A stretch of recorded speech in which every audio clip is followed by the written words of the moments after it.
성도 여러분 안녕하십니까? 네, 지금 비대면 예배로 각처 각 가정에서 안식일 첫 예배에 참여하신 우리 모든 성도님들을 진심으로 환영합니다. 코로나19 상황이 또 광주 지역이 또 10일 연장하면서 우리가 19일 안식일까지 온라인 비대면 예배로 예배가 진행되고 있습니다. 각 가정과 각 처가 하나님을 만나는 아름다운 교회가 되고 성전이 되시기를 간절히 바라겠습니다. 오늘 이 저녁 시간에는 지난 시간에 연결해서 요한계시록 4장의 말씀을 보도록 하겠습니다.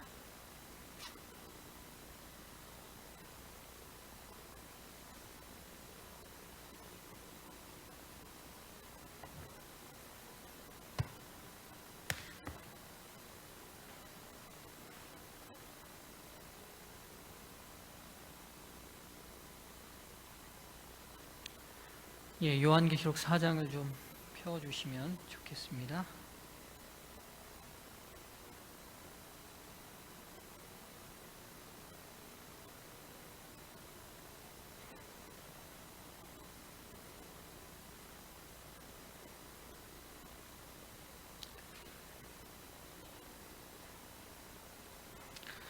저희가 지난 시간에 요한계시록 4장을 마치지 못했습니다. 그래서 오늘 이 시간에 요한계시록 4장을 마무리하고 시간이 되는 대로 5장 첫 부분을 좀 다루도록 하겠습니다. 3장까지 해서 7계시의 이상이 계시가 다 마쳤습니다. 4장부터는 새로운 계시가 시작이 됐고요. 7 이내 계시가 시작이 됩니다. 그런데 4장에서 우리가 지난 시간에 잠깐 복습하면 하나님의 보좌가 공개되었습니다. 우리가 4장 1절부터 11절까지를 제가 좀 천천히 읽겠습니다.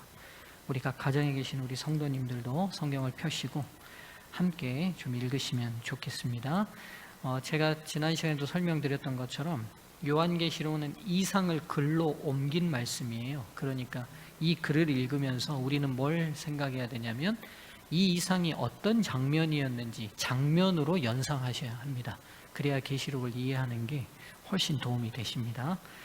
자, 4장 1절부터입니다. 이 일 후에 내가 보니 하늘에 열린 문이 있는데 내가 들은 바 처음에 내게 말하던 나팔소리 같은 그 음성이 가로되 이리로 올라오라. 이후에 마땅히 될 일을 내가 내게 보이리라 하시더라. 내가 곧 성령에 감동하였더니 보라 하늘에 보좌를 베풀었고 그 보좌 위에 앉으신 이가 있는데, 그러니까 지금 요한 앞에 하나님께서 하늘 보좌를 공개하셨어요.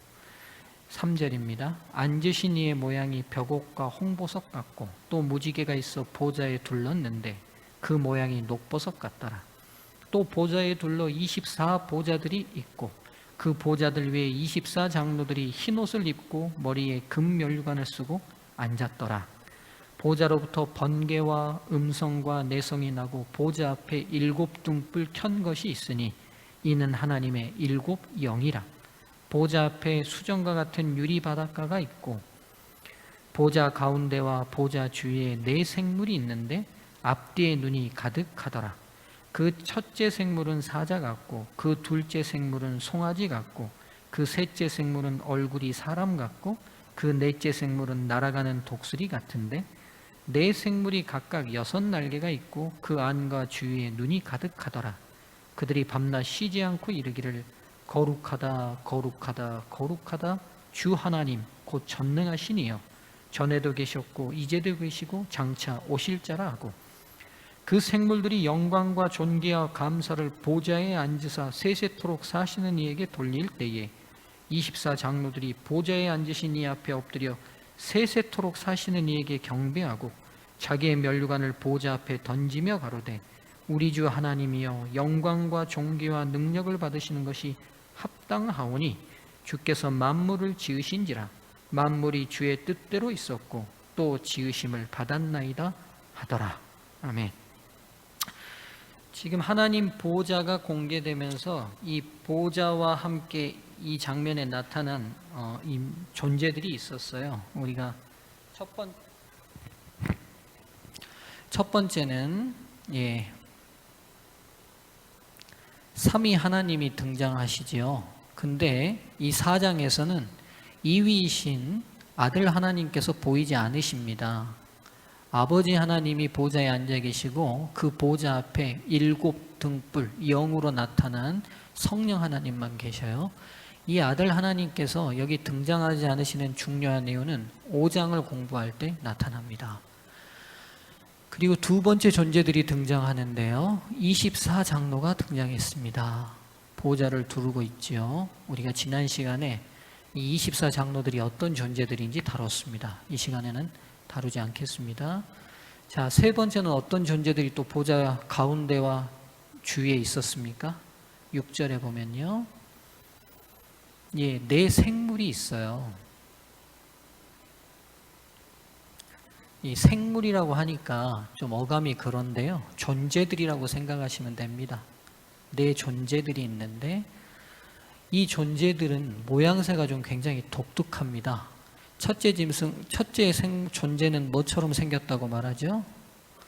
예, 사자 같고요. 둘째 존재는 소 같고요. 셋째 존재는 사람같이 생겼고요. 넷째 존재는 독수리처럼 생겼습니다. 이제 오늘 시간 연결해서 이 세 번째 존재들이 누군지를 오늘 이 시간에 좀 다루도록 하겠습니다. 하나님 보좌를 봤던 몇 선지자들이 있습니다. 그 중에 또 대표적으로 하나님 보좌를 봤던 선지자 중에 한 분이 에스겔 선지자입니다. 구약이든 신약이든 하나님께서 당신이 자정에 계시는 보좌를 공개하실 때에 하나의 특징이 있습니다. 여러분, 에스겔 선지자가 어느 시대 때 선지자입니까? 예, 다니엘과 같은 동일한 시대, 그러니까 남방 유다의 멸망기에 있었던 선지자입니다. 그리고 에스겔은 포로로 잡혀갔던 선지자예요. 그러니까 하나님의 나라인 그들이 절대로 하나님의 은혜가 거두어지지 않을 거라고 믿었던 이 남방 유다가 바벨론으로부터 완전히 멸망받고 이 나라가 없어져 버린 시대의 선지자입니다. 지금 또 요한에게 이 보좌가 공개됐는데 이 시대도 어떤 시대냐? 아시다시피 초기 교회가 로마 제국의 박해로부터 모든 사도들은 다 순교당했고 요한만이 남아있고, 그리고 교회는 제국 로마의 핍박 속에 고통받던 시대예요. 그래서 곧 없어질지도 모르겠다는 두려운 시대입니다. 그러니까 여러분, 하나님 보좌가 언제 나타나요? 보시면 아시겠죠. 인간의 눈으로 볼 때 우리가 사는 세상 속에서 하나님의 백성이 가장 궁지에 몰리고 더 이상 회복 불가능하다고 생각될 때에 하나님이 당신들의 백성의 시선을 어디로 돌리게 하시냐면 우주의 중심에 좌정하셔서 변함없이 당신의 교회를 붙드시고 계시는 하나님께 돌리게 만듭니다. 굉장히 시사하는 바가 큰 부분입니다. 여러분, 이 시대가 그런 시대 같지 않습니까?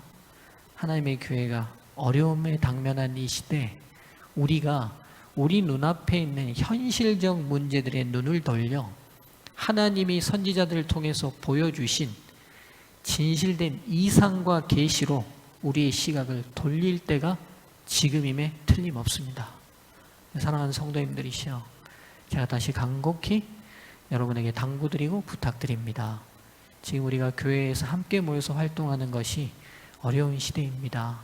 그만큼 안식일 혼자 보내는 시간들도 더 늘어나셨고요. 각처에서 가정별로 개인별로 예배드리는 시간도 늘어나셨습니다.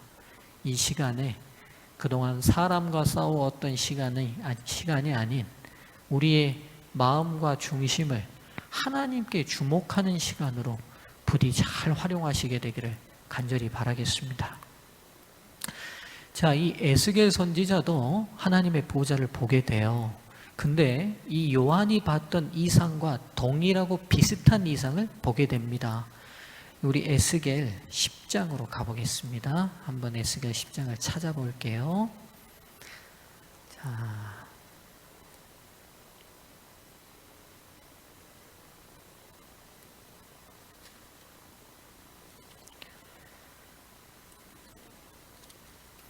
이 내 생물, 내 존재에 대한 이상은 에스겔 1장에서 등장합니다.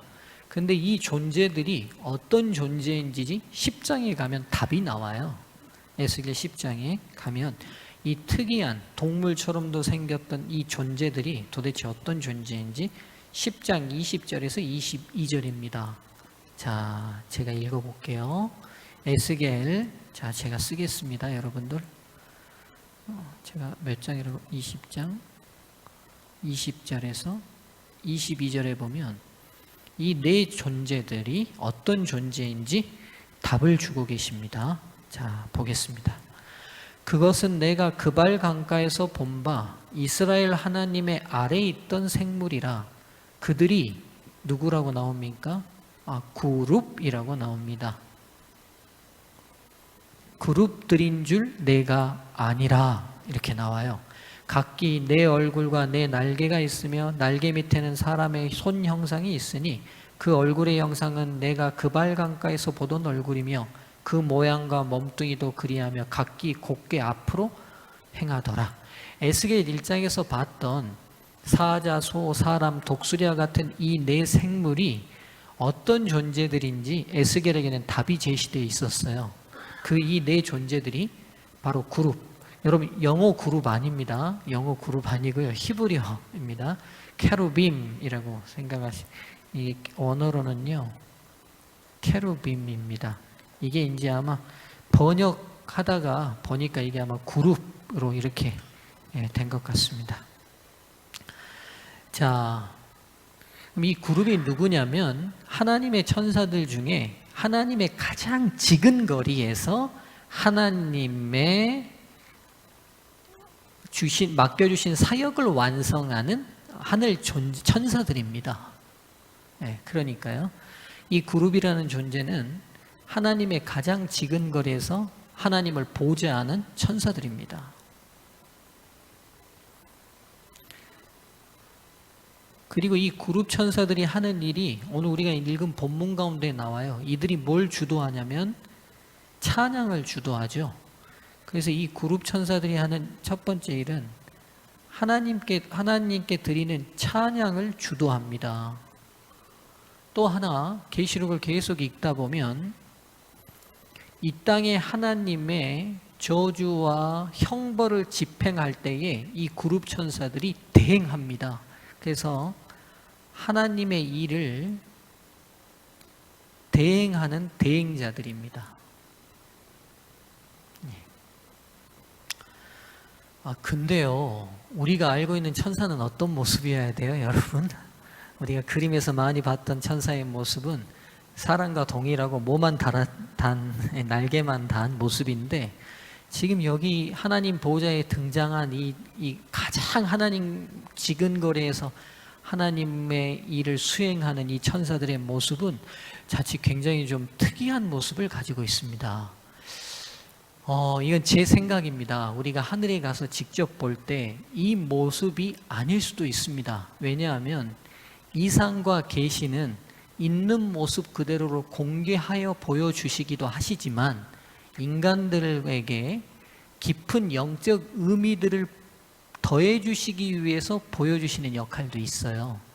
그래서 왜 이 그룹들, 하나님의 가장 지근거리에서 하나님 보좌 동서남북을 두르고 있는 이 네 그룹들의 모습이 이런 모습일까? 여러분 한번 생각해 보시죠. 왜 그리고 굳이 하나님을 가까이에서 하나님을 대행하는 존재들의 모습이 내 존재의 모습이냐는 거예요, 여러분.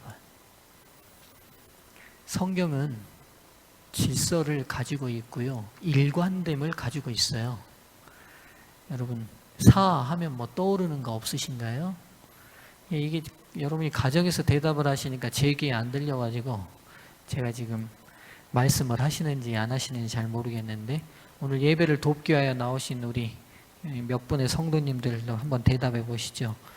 여러분, 사하면 떠오르는 거 없으세요?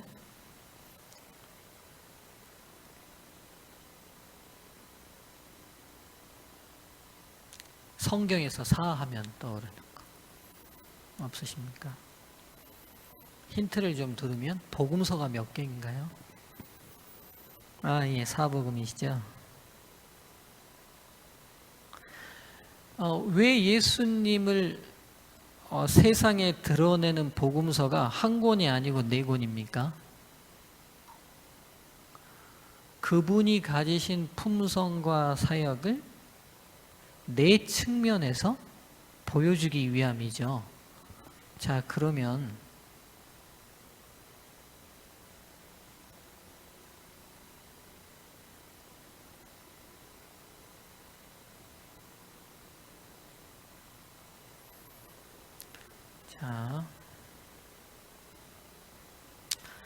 자, 잠깐 복음서 보시죠. 자, 여러분 복음서를 지금 이제 가정에 계시는 성도님들 대답하고 계실 텐데요.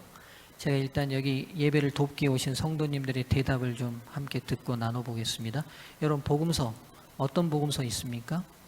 마태, 마가, 누가, 요한복음이 있습니다. 자, 마태는 예수님을 묘사할 때 뭐로 묘사했다고 저희가 배우셨죠? 예, 맞습니다. 예수님을 왕으로 묘사했다고 돼 있어요. 그래서 동방박사가 경배하는 장면은 마태복음밖에 없습니다.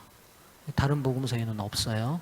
그 다음에 예수님의 족보가 4대씩 왕의 족보처럼 14대씩 끊어서 기록한 데는 마태복음밖에 없습니다. 그러니까 마태는 의도적으로 이 땅에 왕으로 오신 예수님, 왕으로 오신 하나님을 드러내고 있습니다. 마가는 예수님을 뭐로 묘사했다고 배우셨죠? 예, 종입니다. 예, 마가는 예수님을 종으로 묘사하고 있기 때문에요. 무슨 단어가 마가복음에 굉장히 많이 쓰이냐면 곧, 즉시라는 단어가 계속 반복됩니다. 왜요? 종은 쉬어요, 안 쉬어요? 못 쉬잖아요. 그래서 끊임없이 움직이시는 예수님을 계속 묘사하고 있어요. 그러니까 이 땅에 우리를 섬기러 오셔서 죽기까지 그의 생명을 다 내놓으신 종으로 마가는 예수님을 묘사합니다. 누가는 예수님을 뭐로 묘사했죠? 예, 여기가 인자입니다. 사람의 아들로 묘사했습니다. 그래서 여러분, 여자 이야기, 다른 복음서에는 여자 이야기가 별로 없어요. 왜 없냐면 2000년 전에 유대인들의 의식 속에 오병이어 사건에도 여자와 아이는 계수되지 않잖아요. 다 남자 수만 계수되는 것처럼 우리 한국인들이 가졌던 의식하고 비슷했나 봐요. 그래서 여자의 이야기나 여자의 이름이나 여자의 수를 포함시키지 않는데요. 마리아와 마르다 이야기, 삭개오 이야기, 사람 이야기가 많이 나오는 데가 누가복음입니다. 이유가 있어요. 예수님을 사람의 친구로 오신 사람으로 묘사하려는 의도입니다. 요한복음은 예수님을 뭐로 묘사합니까? 예, 요한복음은 예수님을 하나님의 아들로 묘사하죠. 그래서 여러분, 다른 세 복음서와 달리 요한복음은 시작부터가 다릅니다. 나머지 세 복음서는 예수님이 탄생하신 이야기부터 시작하는데 요한복음은 딱 1장 1절이 태초에 말씀이 계시니라. 이 말씀이 하나님과 함께 계셨고 이 말씀이 곧 하나님이시다. 이렇게 시작해버려요. 그러니까 지금 요한은 드러내고 싶은 게 뭐냐면 예수님이 우리와 똑같은 혈육으로 오셨다 할지라도 이분은 하나님의 아들, 신성을 가지신 하나님이시다는 걸 드러내고 싶은 거예요. 자, 보시죠.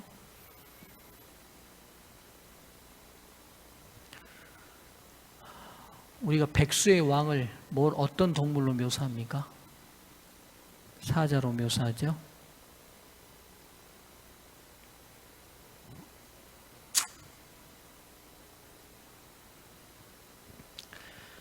동물 중에 평생 인간을 위하여 종처럼 일하다가 마지막 죽으면서 거기까지 다 내놓고 가는 동물이 누굽니까? 소죠. 인자는 사람이고요.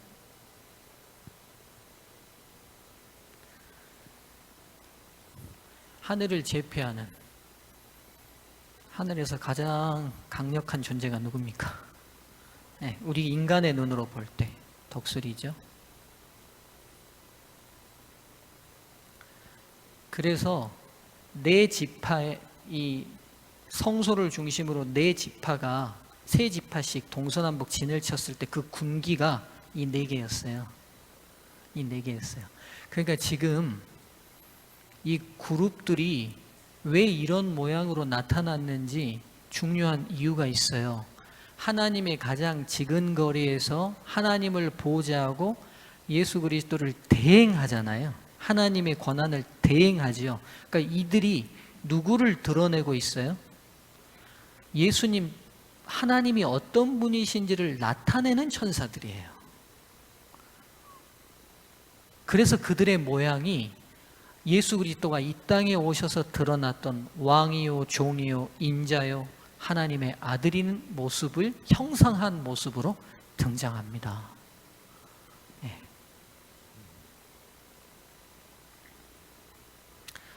즉 하나님이 어떤 분이신지를 보여주는 것이 이 그룹들이 가진 특성들입니다. 네. 이해되셨죠? 자, 이제 계시록으로 다시 넘어가겠습니다.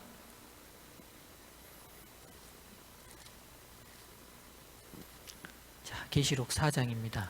이제 네 번째 존재들이 등장해요. 네 번째 존재들은요, 4장에 등장하지는 않습니다. 그러나 그 현장에 분명히 있었어요. 왜냐하면 4장과 5장이 연결되어 있는 장면이거든요.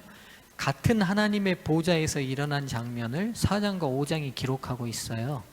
그러니까 4장에 비록 이름이 등장하지 않지만 그 현장에 있었던 존재들이 15장 11절 보면 또 다른 존재들이 있었습니다. 5장 11절 한번 보실까요? 제가 읽어보겠습니다. 내가 또 보고 들음에 보좌와 생물들과 장로들을 둘러, 지금 우리가 자 보세요. 보좌를 중심으로 하나님 아버지와 성령께서 계셨고 네 생물이 있었잖아요. 그렇죠? 그리고 24장로가 쭉 둘러서 보좌에 앉아 있었잖아요. 근데 그들을 또 둘러선 존재들이 있어요. 둘러선 많은 천사의 음성을 들으니 어떤 존재들이 있어요? 많은 천사의 존재들이 있어요. 그 수가 근데요, 만만이요, 천천이라. 자, 그러니까 지금 보시면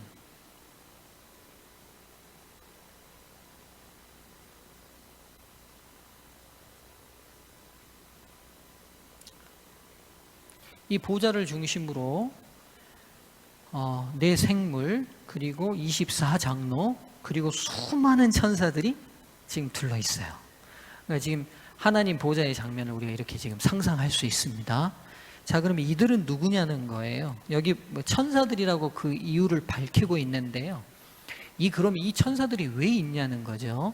우리가 이제 5장을 공부하면 알겠지만 5장에서는 예수 그리스도의 하늘 대관식이 진행됩니다. 즉 이 천천만만의 천사들은 다시 그 왕권을 회복하시는 예수님을 경배하고 찬양하기 위해 모인 하늘 존재들이라는 걸 알게 됩니다. 하늘 존재들이라는 걸. 자, 이제 4, 5장에 등장하는 네 존재들에 대해서 다 배웠어요. 자, 그리고 나면 이제 8절에 보면 이 네 생물이 하나님을 찬양합니다. 이 그룹 천사들이 어떻게 찬양하냐면 이렇게 찬양하죠. 거룩하다 거룩하다 거룩하다 그 주 저 하나님 곧 전능하신 이여, 전에도 계셨고 이제도 계시고 장차 오실 자라. 자, 이 네 그룹 천사들이 찬양하는 찬양의 소리들은 보니까 삼위 하나님이 전에도 계시고 현재도 계시고 미래도 즉 모든 시간 속에 영존하시고 영생하시는 삼위 하나님을 찬양하고 있습니다. 그리고 그들의 찬양이 밤낮 쉬지 않고 이루어지고 있어요. 이 찬양이 울려 퍼지고 나니까 10절에서 이 찬양을 받아서 또 누가 찬양을 합니까?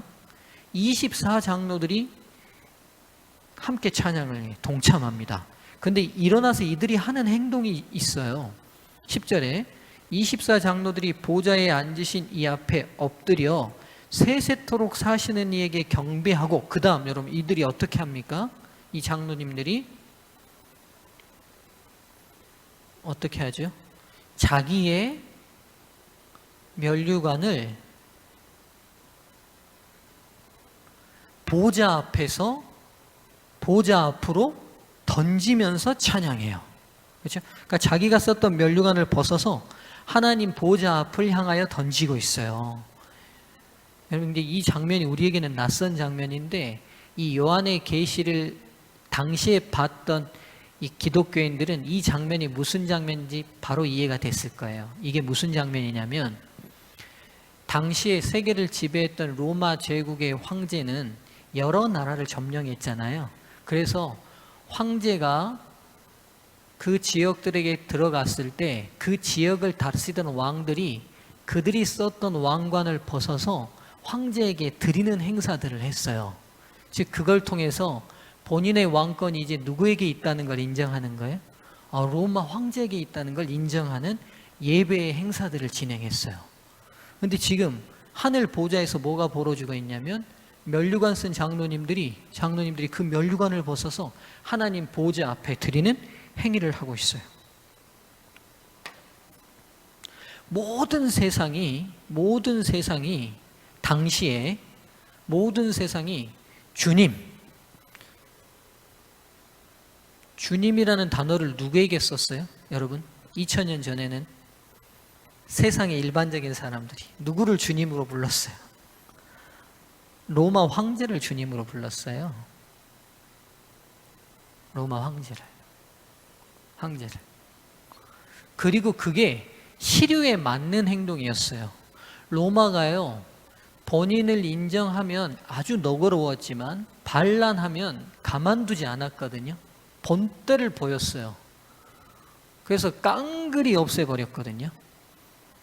그래서 당시에 모든 시류의 흐름이 로마 황제를 주님으로 인정하고 예배하고 찬양하는 건 본인의 안전과 행복을 위하여 지극히 당연한 일이었어요.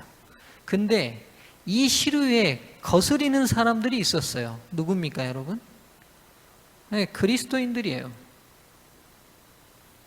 그리스도인들은 누구를 주님으로 불렀어요?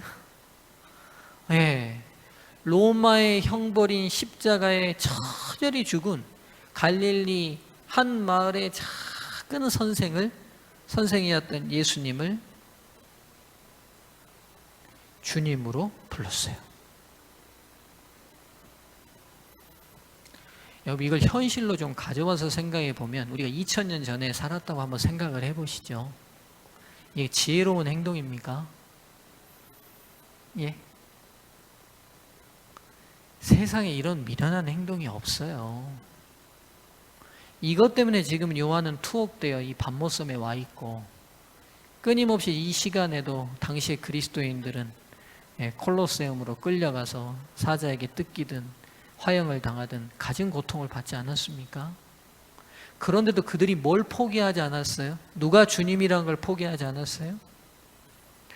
예수 그리스도가 주님이라는 걸 포기하지 않았습니다.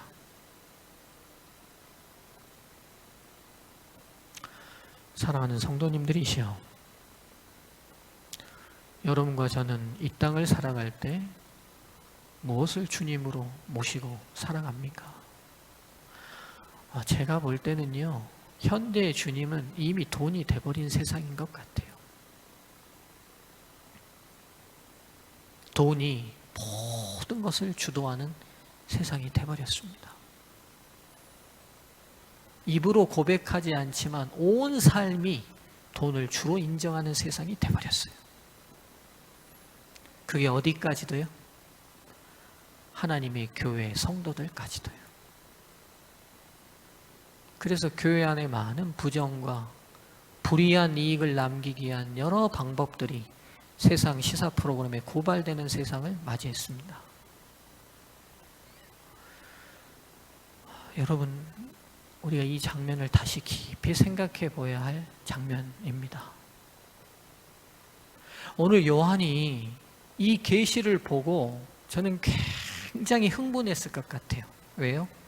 세상 모든 사람이 로마 황제를 다 주로, 그래서 그들의 왕관을 벗어서 던질 때에 외모는 어느 것 하나 따를 수 없는 한 초라한 선생의 그 십자가를 진 예수를 주님으로 모시고 그들의 모든 것을 다 포기하고 때로는 생명 하나까지라도 내놔야 하는 지경에 사는 그리스도인들,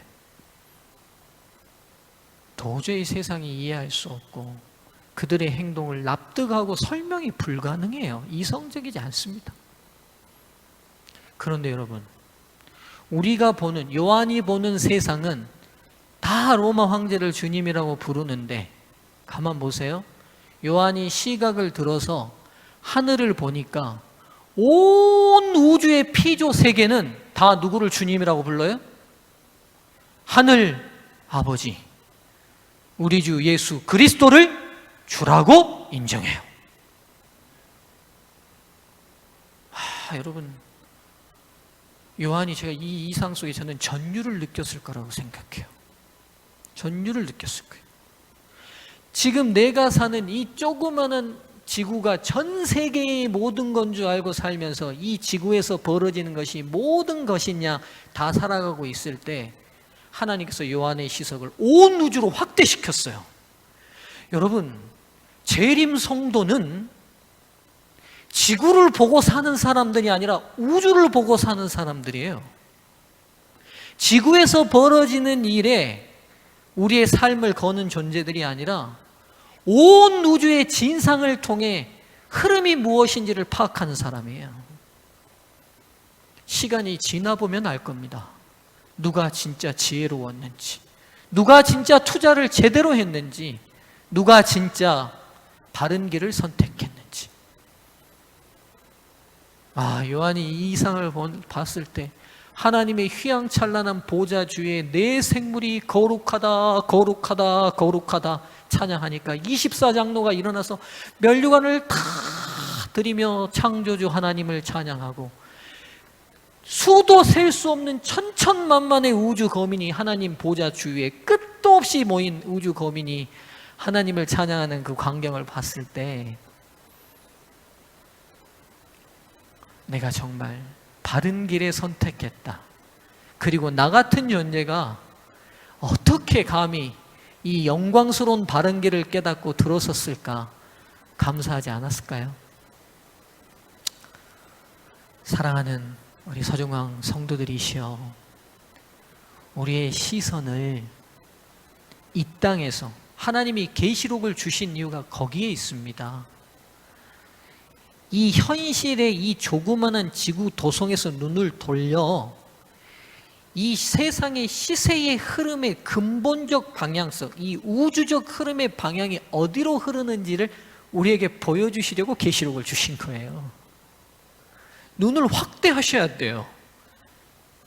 여러분, 비록 우리가 이 죄된 세상에 발붙이고 새끼 안 먹으면 죽을 수밖에 없는 연약한 존재지만 사고와 의식만큼은 하나님 보좌와 온 우주를 바라볼 수 있는 특권이 우리에게 주어져 있습니다.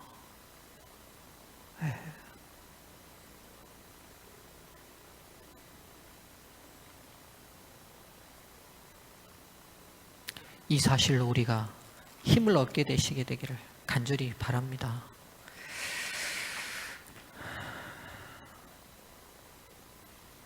이제 이 요한이 이 이상이 펼쳐지고 난 다음 11절 24장로가 면류관을 던지고 찬양하는 찬양을 우리가 함께 좀 읽어보겠습니다. 11절입니다. 우리 현장에 계시는 우리 소수의 성도님들도 함께 좀 읽어보시죠. 시작. 우리 주 하나님이여, 영광과 존귀와 능력을 받으신 것이 합당하오니 주께서 만물을 지으신지라. 만물이 주의 뜻대로 있었고 또 주의 지으심을 받았나이다 하더라. 여러분, 이 24장로님들의 찬양이 지극히 당연합니다. 여러분, 자식된 도리로 효도는 누구한테 하는 겁니까? 낳으신 부모에게 하는 게 당연하지 않습니까? 지금 이 찬양은 특별한 찬양이 아니에요. 마땅히 받으셔야 될 분에게 받으셔야 될 영광을 돌리고 있지 않습니까?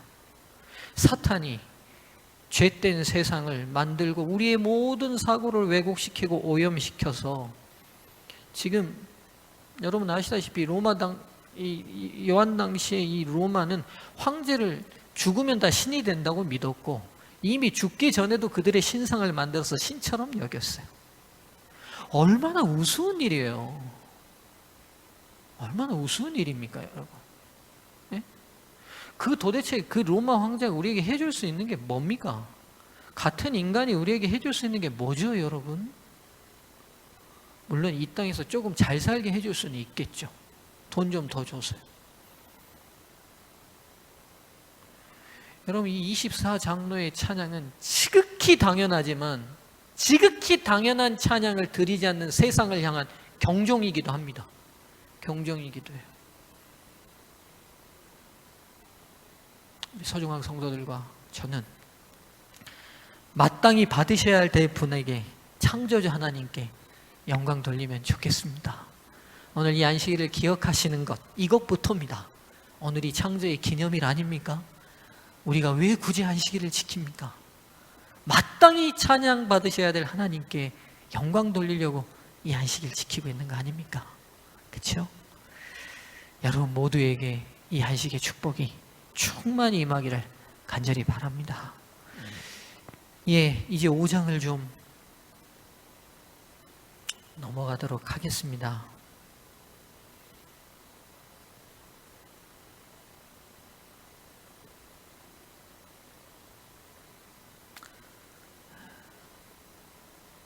자, 좀 칠판을 지우는 사이에요. 여러분 오늘 5장을 다 할 수는 없습니다. 다음 시간까지 연결해서 할 건데요. 이제 5장을 이해하기 전에 먼저 이 계시록이 가진 구조를 오늘 좀 설명을 좀 드릴게요. 지금 계시록은 한 번 요한이 계속 동일하게 이상을 본 게 아니라 주제별로 이상을 봤어요.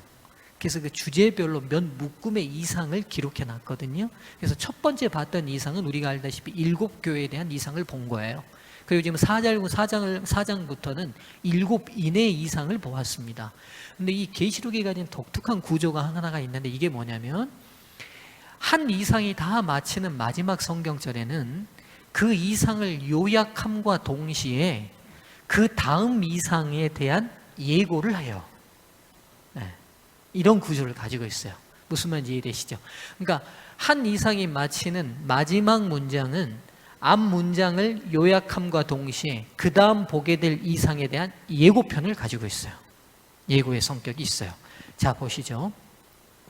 지금 계시록 3장의 7교회의 마지막 이상이 뭐냐면 3장 21절입니다, 여러분. 자, 3장 21절이에요. 잘하는 말씀인데요. 제가 한번 읽어볼게요. 이기는 그에게는 내가 내 보좌에 함께 앉게 하여 주기를 내가 이기고 아버지 보좌에 함께 앉은 것과 같이 하리라. 그리고 귀 있는 자는 성령이 교회들에게 하시는 말씀을 들을지어다 하고 7계시 이상이 딱 맞춰요. 그러니까 이 7계시의 마지막 말씀이 이기는 자들에게는 예수님이 그 아버지 하나님 보좌에 앉는 것과 같은 특권을 그에게도 주겠다는 약속으로 마칩니다. 그렇죠? 그럼 여러분, 이기는 마지막 성도들에게는 어디에 앉는 특권이 주어져요? 하나님 보좌에 앉는 특권이 주어지는데 그 특권이 주어지기 전에 누가 먼저 이기고 보좌에 앉겠다고요?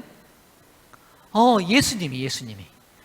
이 내가가 지금 예수님이시거든요. 그러니까 예수님 본인이 먼저 이기시고 하나님 보좌에 앉으신 후에 이기는 모든 성도들에게 본인이 누린 특권을 다 주시겠다고 약속하시고 7개 이상이 마칩니다.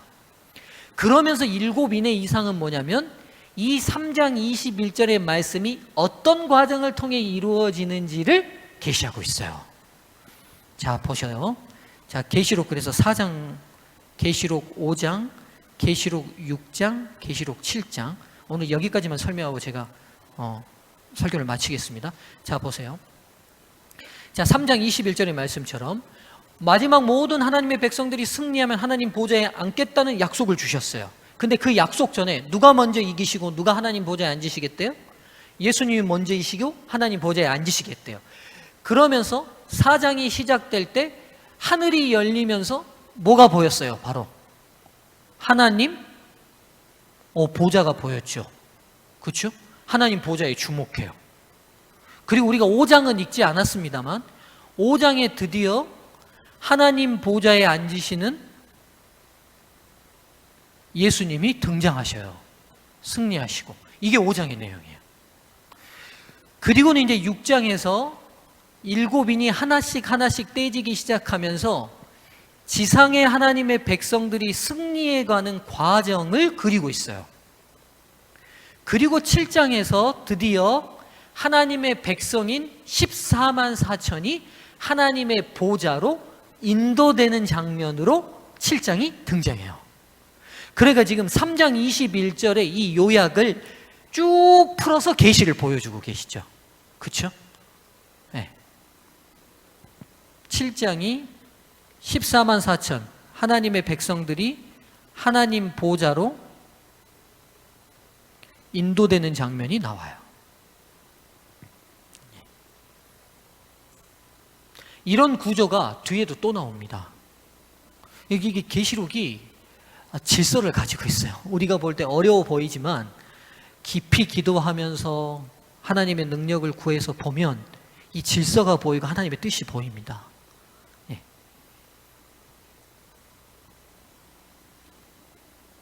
자, 이 배경을 가지고요. 이제 5장을 공부하겠습니다. 5장은요. 지금 시작하지 않겠습니다. 다음 시간에 5장을 열도록 하겠습니다. 오늘 계시록 4장을 정리하고 5장의 첫 서론을 봤습니다. 여러분 4장의 마지막 장면 잊지 마시고 기억하시면 좋겠어요. 24장로가 그의 면류관을 벗어들이며 하나님을 찬양하는 우주적 예배, 그리고 그와 대조적으로 이 땅에서 로마 황제에게 드리는 이 땅의 예배. 과연 저와 여러분들은 눈에 보이는 이 땅의 왕 사탄과 돈을 섬길 백성으로 살 것인가, 아니면 온 우주의 예배에 참여할 것인가, 다시 한번 결단하고 결심하는 안식일이 되시면 좋겠습니다. 네. 자, 제가 예배를 이제 기도하고 마칠 텐데요. 여러분, 우리가 교회에서는 하지 못했지만